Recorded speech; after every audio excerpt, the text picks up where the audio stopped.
BEd 4த் செமஸ்டரில் வந்து இப்போ வந்து சுயம் கோர்சஸ் அப்ளை பண்ணணும்ல. இப்போ அந்த சுயம் கோர்சஸில் பேசிக் கான்செப்ஷன் இன் எஜுகேஷன் வந்து வீக் 1 அசைன்மெண்ட் வந்து கொடுத்துட்டாங்க.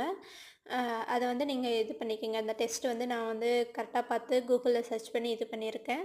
அதே மாதிரி அசைன்மெண்ட்டும் கொடுத்துருக்குறேன். நீங்கள் செக் பண்ணிவிட்டு நீங்கள் எழுதிக்கிங்க கரெக்டாக இருந்துச்சுன்னா. இது ஆக்சுவலாக இது கரெக்டு தான். நீங்கள் இருந்தாலும் செக் பண்ணிக்கோங்க. எனக்கு தெரிஞ்சது நான் எழுதியிருக்கேன்.